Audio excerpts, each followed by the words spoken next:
Hello everyone, आज हमारा lecture number 11 on triangles और आज के इस लेक्चर में हम थ्योरम 6.4 का जो स्टेटमेंट है वो देखेंगे और इस थ्योरम का जो प्रूफ है आज हम आपको वो सिखाएंगे। लेकिन आज का जो हमारा लेक्चर है वो मैं आज आपको बोर्ड पे नहीं सिखाऊंगा, क्योंकि ये जो थ्योरम है ये बहुत ही ज़्यादा लेंथी है और बोर्ड पे अगर मैं इस थ्योरम को पढ़ाऊँगा तो मुझे लग रहा है कि आपको कन्फ्यूजन होगा। इसीलिए मैंने बेहतर यही समझा कि इस थ्योरम को मैं एक पेज पे दिखाऊंगा ताकि सारी चीज़ें आपको अच्छे से समझ में आ जाएंगे। पहले एक बार हम इस थ्योरम का जो स्टेटमेंट है वो देख लेते हैं। If in two triangles sides of one triangle are proportional to the sides of the other triangle, then their corresponding angles are equal and hence the two triangles are similar। इससे पहले वाले lecture में, that is lecture number 10, उसमें हमने theorem 6.3 पढ़ी थी और उस थ्योरम में हमने देखा था कि हमें वहाँ पे जो चीज़ प्रूव करनी थी हमें वो यहाँ पे गिवन दी हुई है, यानी हमने वहाँ पे प्रूव करके दिया था कि दो ट्रायंगल्स जो होते हैं अगर उनके कॉरस्पॉन्डिंग एंगल्स हमें बराबर निकले तो वहाँ पे हमने प्रूव करके दिया था कि उनके जो कॉरस्पॉन्डिंग साइड्स होते हैं वो भी इक्वल रेशियो में डिवाइड होते हैं। लेकिन यहाँ पे जो थ्योरम 6.4 है इसमें हमें गिवन दिया हुआ है कि आपके पास दो ट्रायंगल्स है और उन दो ट्रायंगल्स के जो कॉरस्पॉन्डिंग साइड्स है उनका जो रेशियो है या उनका जो प्रपोर्शन है वो बराबर है। तो आप प्रूव करके दे दो कि इन दो ट्रायंगल्स के जो कॉरस्पॉन्डिंग एंगल्स है वो भी आपस में बराबर है। चलिए जी, इस थ्योरम का हम सॉल्यूशन स्टार्ट कर लेते हैं और सॉल्यूशन में सबसे पहले हम जो हमारे पास गिवन दिया हुआ है हम वो देखेंगे। तो इसने कहा कि आपके पास दो ट्रायंगल्स है। चलिए जी, हम दो ट्रायंगल सेलेक्ट कर लेते हैं। एक ट्रायंगल का मैं नाम रख लेता हूँ पी क्यू एंड आर और दूसरी ट्रायंगल मैं सेलेक्ट यहाँ पे कर लेता हूँ और इस ट्रायंगल का मैं नाम रख लेता हूँ ट्रायंगल ए बी एंड सी। तो ये हमारे पास दो ट्रायंगल्स गिवन दिए हुए हैं। यहाँ पे वही लिखेंगे गिवन में कि हमारे पास गिवन दिए हुए हैं दो ट्रायंगल्स यानी टू ट्रायंगल्स।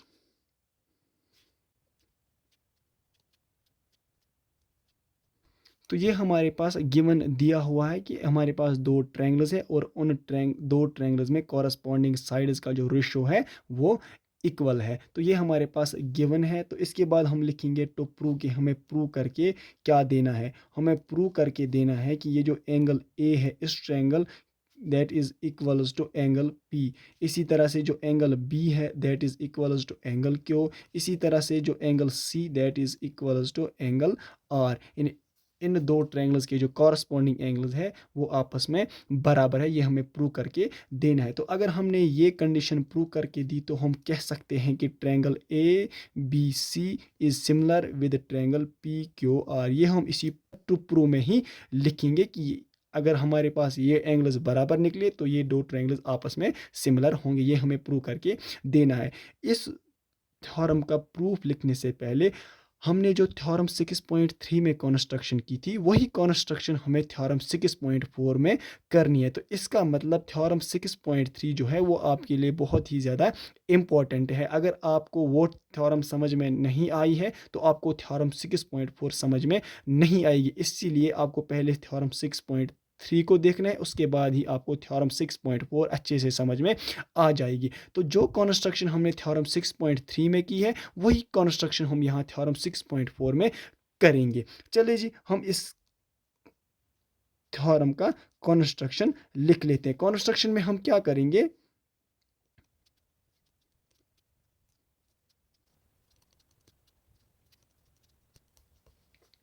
कॉन्स्ट्रक्शन में हमने क्या किया, हमने एक पॉइंट डी लिया है साइड पी क्यू पे। ये जो साइड पी क्यू है इसमें हमने एक पॉइंट डी लिया है और ये पॉइंट डी हमें इस तरह से लेना है कि ये जो पी डी साइड की जो लेंथ है यानी यहाँ से लेके यहाँ तक जो लेंथ आ रही है ये बराबर होनी चाहिए ए बी को। इट मीन्स कि ये जो पी डी है that is equal to P A B, sorry.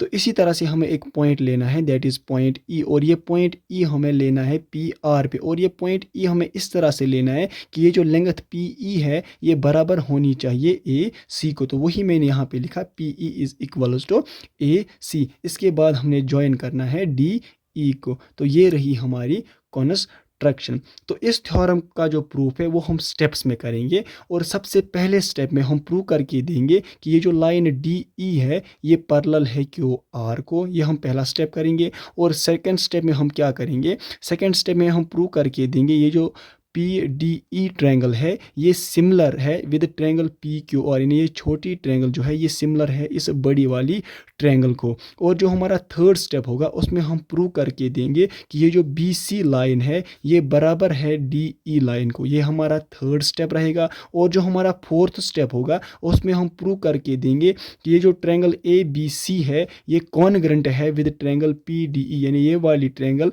ये प्रूव करके देना है कि ये कॉन्ग्रुएंट है इस ट्रायंगल PDE को। तो ये जो है ये सब हमें प्रूव करके देने हैं, उसके बाद ही हम इस रिजल्ट तक पहुंच पाएंगे। चलिए जी इस क्वेश्चन का हम प्रूफ, इस थ्योरम का हम प्रूफ लिख लेते हैं। और प्रूफ में हम सबसे पहले जो हमारे पास गिवन दी हुई है इक्वलिटी हम वही लिखेंगे, लेकिन इसमें से हम सिर्फ दो ही रेशियो या दो ही प्रपोर्शन सिलेक्ट करेंगे। सबसे पहले हम लिखेंगे AB डिवाइडेड बाई PQ जो है ये बराबर है AC डिवाइडेड बाई PR, इन्हें मैंने फर्स्ट वाला रेशियो और थर्ड वाला जो रेशियो है वही दो सिलेक्ट किए और यहाँ से मैं इनको लिख लेता हूँ कि ये जो है ये मैंने गिवन से लाया। लेकिन आपको पता है कि ये जो AB है ये हमने किसके बराबर रखा, यहाँ पे देखिए AB is equal to PD, तो इस AB की जगह मैं PD लिख सकता हूँ divided by PQ is equal to ये AC। अब देखिए AC हमने किसके बराबर रखा, PE के बराबर, तो यहाँ पे मैं AC की जगह PE लिख लेता हूँ डिवाइडेड बाई PR। तो यहाँ पे मैं लिख लेता हूँ because PD is equals to AB, इसी तरह से जो AC है that is equals to PE, ये दो मैंने कंस्ट्रक्शन से रिजल्ट लाए। तो अगर अब हम इस रेशो की तरफ देखेंगे, यहाँ पे देखिए PD डिवाइडेड बाई PQ, यहाँ पे देखिए PD डिवाइडेड बाई PQ यानी इस साइड का रेशो ये बराबर है PE divided by PR, PE divided by PR यानी इस साइड के रेशो, यानी इस साइड का रेशो ये बराबर निकला हमें इस साइड के रेशो। तो अगर आपने थ्योरम 6.2 और converse of basic proportionality theorem अच्छे से पढ़ी होगी तो आपने वहाँ पे पढ़ा कि अगर हमारे पास एक ट्रायंगल होगी तो उसमें दो साइड्स का रेशो अगर हमें बराबर निकला तो वहाँ पे जो लाइन होती है वो पैरेलल होती है इस ट्रायंगल के थर्ड साइड को। तो वही हमारे पास यहाँ पे सेम कंडीशन आ रही है कि इस साइड का रेशो हमें बराबर निकला इस साइड के रेशो, तो ये जो लाइन होगी ये बराबर होगी इस थर्ड साइड को। तो यहाँ पे मैं वही लिखूंगा यूजिंग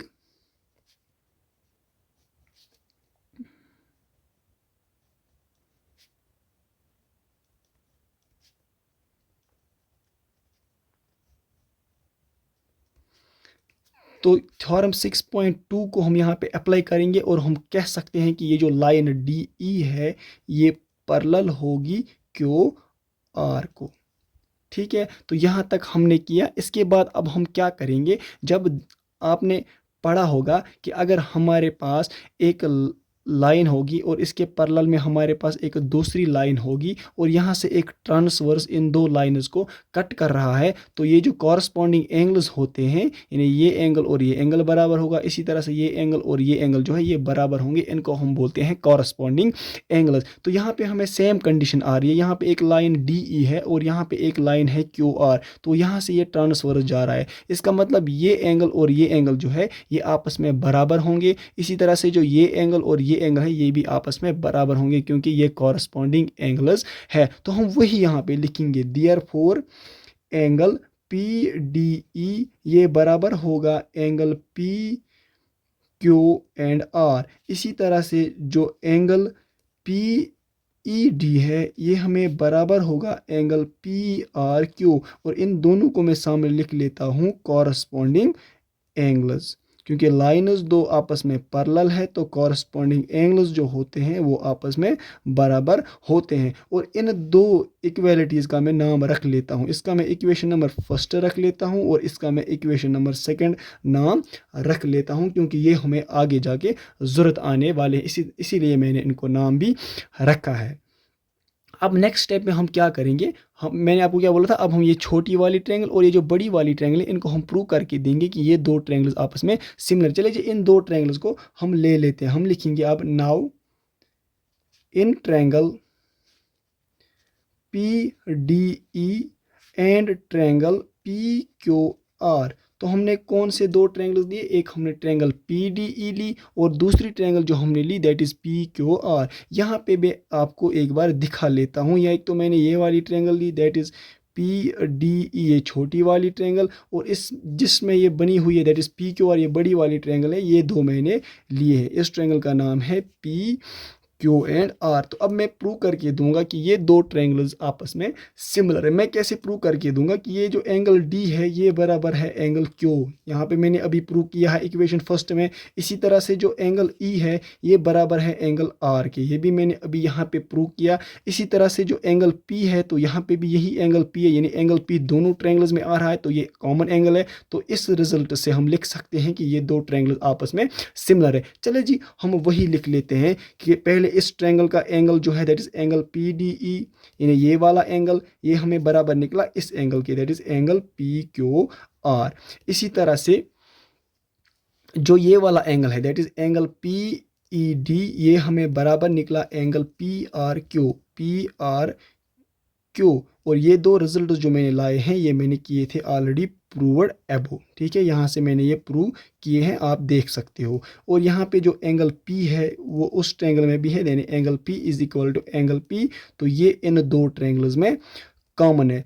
तो अब यहाँ पे देखिए इस ट्रायंगल के तीन एंगल्स और इस ट्रायंगल के तीन एंगल्स हमें आपस में बराबर निकले, तो हम कह सकते हैं कि ये दो ट्रायंगल्स आपस में सिमिलर होंगे। Therefore triangle PDE is similar with triangle PQR, और इसमें जो रूल लगा that is angle angle angle rule, ठीक है। तो यहाँ पे अब हम थ्योरम 6.3 को यूज़ करेंगे कि थ्योरम 6.3 हमें क्या कहती है कि अगर आपके पास दो ट्रायंगल्स होंगे और वो दो ट्रायंगल्स आपस में सिमिलर है तो उनके जो कॉरस्पॉन्डिंग साइड्स का जो प्रपोर्शन है वो भी बराबर होगा। तो हम यहाँ पे वही लिखेंगे कि अगर ये दो ट्रायंगल्स आपस में सिमिलर है तो ये जो मैंने यहाँ पे प्रूव किया तो इन दो ट्रायंगल्स के साइड्स का जो रेशियो है वो भी बराबर होगा। तो वही यहाँ पे मैं लिखूंगा कि ये जो PD है डिवाइड, यहाँ पे मैंने PD लिया यानी फर्स्ट दो लेटर्स लिए, तो यहाँ पे भी फर्स्ट दो लेटर्स कौन से आ रहे हैं PQ, तो इसी का मतलब होता है कॉरस्पॉन्डिंग साइड्स, ठीक है। ये बराबर होगा, यहाँ पे मैं अब लेता हूँ DE, तो यहाँ से आएगा QR, ये बराबर होगा PE यानी फर्स्ट और थर्ड, तो यहाँ पे आएगा PR। तो यहाँ से मैं इसको लिख लेता हूँ थ्योरम नंबर 6.3 से मैंने ये सब लिखा। तो इसके बाद जो हमारा नेक्स्ट स्टेप होगा वो हम नेक्स्ट पेज पे लिखेंगे। अब जो यहाँ पे हमने ये रिजल्ट लिखा, ये जो हमने इक्वेलिटीज़ लिखी, तो इसमें से हम सिर्फ दो ही इक्वेलिटीज़ सेलेक्ट करेंगे। सबसे पहली equality PD divided by PQ, यहाँ पे मैं और लिख लेता हूँ, यानी इसके बाद आपको ये स्टेप लिखना है PD divided by PQ is equal to DE divided by QR, और इसी का मैं नाम रख लेता हूँ इक्वेशन नंबर थर्ड, क्योंकि हमें ये ज़रूरत आने वाला है।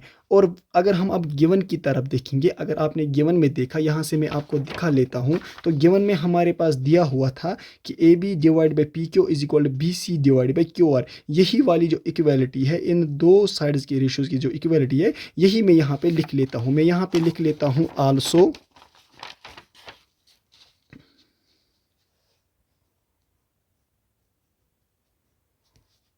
AB divided by PQ is equal to BC divided by QR। ये वाला रिजल्ट मैंने कहाँ से लाया, ये मैंने गिवन से लाया है, लेकिन आपने कंस्ट्रक्शन में किया था ये जो AB है ये आपने PD के बराबर रखा था। अगर आप यहाँ से देखोगे ये जो AB है ये हमने बराबर रखा था PD के, यहाँ आप यहाँ से भी देख सकते हो कंस्ट्रक्शन से कि ये जो AB है ये हमने PD के बराबर रखा है, तो वहाँ पे हम यही AB का वैल्यू लिख लेते हैं। तो यहाँ पे मैं लिख लेता हूँ ये जो AB है ये बराबर है PD के divided by PQ is equal to BC divided by QR। तो ये मैंने यहाँ पे क्या किया, यहाँ पे मैंने AB जो है ये बराबर है PD को, और ये मैंने कॉन्स्ट्रक्शन किया था, तो यहाँ पे मैं इसको लिख सकता हूँ कॉन्स्ट्रक्शन, ठीक है। तो इस इक्वेशन का मैं नाम रख लेता हूँ इक्वेशन नंबर यहाँ पे थर्ड, तो यहाँ पे इक्वेशन फोर्थ आ जाएगा, ठीक है। तो अब हम इक्वेशन थर्ड और इक्वेशन फोर्थ को कंपेयर करेंगे। हम यहाँ पे लिखेंगे कंपेयरिंग इक्वेशन थर्ड और इक्वेशन फोर्थ को हम कंपेयर करेंगे। यहाँ पे देखिए इक्वेशन थर्ड जो है उसमें क्या है, P D divide by P Q is equal D E divide by Q R. तो अगर हम इक्वेशन फोर की तरफ देखेंगे तो यहाँ पे P D divide by P Q is equal to B C divide by Q R, यानी यहाँ पे जो हमारे पास लेफ्ट हैंड साइड है और इक्वेशन फोर्थ में जो हमारे पास लेफ्ट हैंड साइड है, ये दो आपस में सेम है। इसका मतलब इक्वेशन थर्ड का right hand side and equation fourth का जो राइट हैंड साइड है वो भी बराबर होंगे। चलिए जी हम वही लिखेंगे, D E divided by Q R, ये बराबर होगा इक्वेशन फोर्थ का right hand side B C divided by Q R. यहाँ पे बीच में इक्वेलिटी है और यहाँ पे जो डिनोमिनेटर है वो क्यू आर है, यहाँ पे भी डिनोमिनेटर क्यू आर यानी सेम है, तो ये कैंसल आउट हो जाएंगे। तो यहाँ पे हमारे पास जो रिजल्ट आया that is D E is equal to B C, और इसको मैं यहाँ पे एक बॉक्स में रख लेता हूँ क्योंकि ये हमें अभी काम आने वाला है। अब जो हमारा नेक्स्ट स्टेप होगा, नेक्स्ट स्टेप में हम प्रूव करके देंगे कि triangle A B C is congruent with triangle P D E. एक बार में यहाँ पे ये दो जो हमने ऑलरेडी फिगर बना ली थी वो एक बार में यहाँ पे भी बना लेता हूँ ताकि हमें बार बार उस पेज पे न जाना पड़े।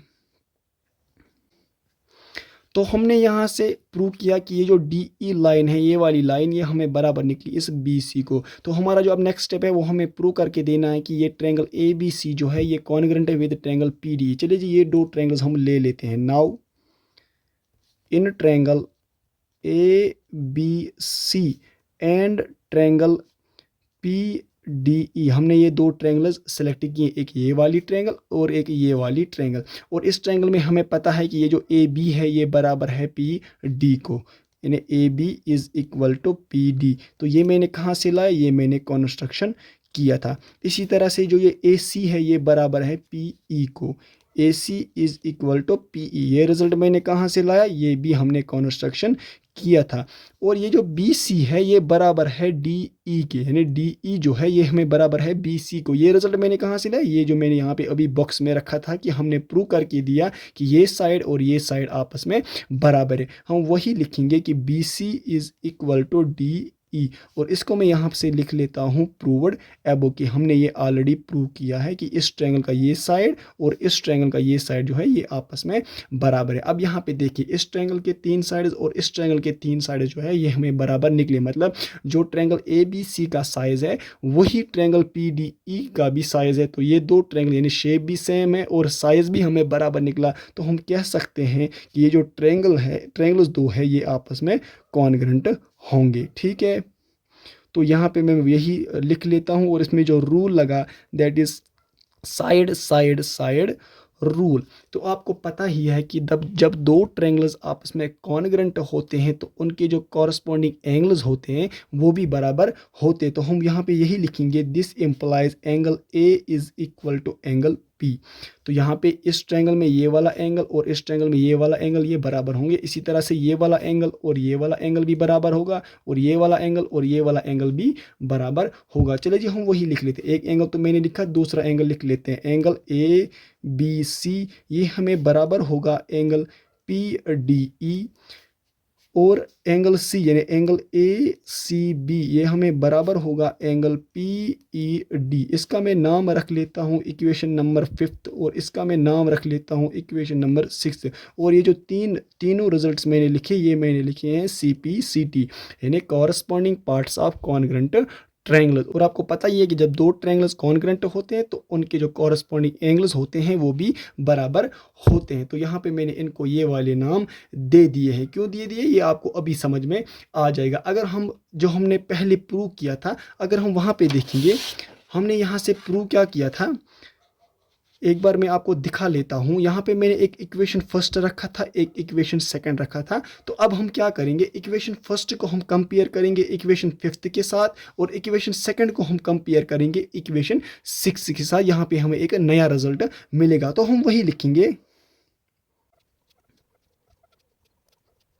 यहाँ पे आप एक बार देख लीजिए इक्वेशन फर्स्ट को। तो यहाँ पे है हमें एंगल पी डी ई बराबर है एंगल पी क्यू आर। तो इक्वेशन 5 को देखिए, तो यहाँ पे एंगल पी डी ई है तो यहाँ पे भी एंगल पी डी ई है, यहाँ पे पी डी ई बराबर है पी क्यू आर के, लेकिन यहाँ पे यही एंगल पी डी ई जो है ये हमें बराबर है ए बी सी। तो इसका मतलब जब इक्वेशन फर्स्ट और इक्वेशन फिफ्थ को हम कंपेयर करेंगे तो हमें वहाँ से ये रिजल्ट मिलेगा कि ये जो एंगल पी क्यू आर है और ये जो एंगल ए बी सी है ये भी आपस में बराबर ही होंगे, क्योंकि ये दोनों एंगल सेम क्वांटिटी को बराबर है, यानी सेम एंगल के बराबर है। यहाँ पे भी एंगल पी डी ई के बराबर है, तो यहाँ पे ये ए बी सी इसी पी डी के बराबर है। तो इसका मतलब ये जो एंगल पी क्यू आर है और एंगल ए बी सी है तो ये आपस में बराबर होंगे। मैं यही लिखूंगा कि एंगल ए बी सी यानी ये वाला एंगल ये बराबर होगा angle P Q is equal to angle P Q R. तो इसी तरह से हम इक्वेशन सेकंड और इक्वेशन सिक्स्थ को कंपेयर करेंगे। यहाँ पे देखिए इक्वेशन सेकंड में जो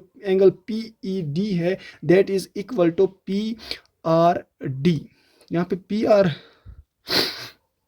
सॉरी प्रिंट आ रहा है, यहाँ पे पी आर डी नहीं आ रहा है, पी आर क्यू आना चाहिए, ठीक है। तो यहाँ पे आप इसको करेक्शन कीजिए, पी आर क्यू है, तो अगर आप फिगर में भी देखेंगे तो पी आर क्यू है। तो ये छोटी छोटी चीज़ें जो इसमें मैं गलत लिख रहा हूँ या कुछ और, तो आप इसको थोड़ा बहुत खुद ही ठीक करिएगा। तो अब यहाँ पे देखिए इसी तरह से अब इक्वेशन सेकंड और इक्वेशन सिक्स को हमें कंपेयर करना है। तो यहाँ पे है equation angle P R Q is equal to angle P E D और angle P E D is equal to angle P R Q. लेकिन यहाँ पे देखिए यही पी ई डी जो है ये यहाँ पे बराबर है ए सी बी को। इसका मतलब ये जो एंगल पी आर क्यू है और एंगल ए सी बी है ये भी आपस में बराबर होंगे। हम यही लिखेंगे and angle A C B is equal to angle P R Q. तो यहाँ पे एक बार आप फिगर में देख लीजिए कि हमें क्या क्या बराबर निकला। एक हमें एंगल ए बी सी यानी ये वाला एंगल बी जो है ये हमें बराबर निकला अब एंगल क्यू के। इसी तरह से जो एंगल सी है ये वाला एंगल ये हमें बराबर निकला इस एंगल क्यू के। आल्सो एंगल ए जो है ये हमें बराबर ऑलरेडी निकला है एंगल पी के। आप यहाँ पे देख सकते हो angle A is equal to angle P. तो यहाँ पे मैं इसको लिख सकता हूँ कि प्रूव्ड एबो। और हमें यही प्रूव करके देना था कि ये तीनों एंगल्स आपस में बराबर है। आप टू प्रूव में देखिए ये एंगल बी हमें प्रूव करके देना था एंगल क्यू के, एंगल सी हमें प्रूव करके देना था एंगल आर के, और एंगल ए प्रूव करके देना था एंगल पी के। तो हमने प्रूव करके दिया ये तीनों एंगल्स आपस में बराबर निकले। तो इसी रिजल्ट से हम लिख सकते हैं, अगर हम देखेंगे ये जो तीन एंगल्स आ रहे हैं ये हमें इस ट्रायंगल ए बी सी के आ रहे हैं। तो अगर हम ये तीन एंगल्स देखेंगे तो ये हमें आ रहे हैं इस बड़ी वाली ट्रायंगल पी क्यू आर के, और आपस में हमें ये बराबर भी निकले। तो इस रिजल्ट से हम लिख सकते हैं therefore triangle A B C is similar with triangle P Q R. तो यही हमें प्रूव करके भी देना था। एंड आई होप आपको ये थ्योरम अच्छे से समझ में आई होगी।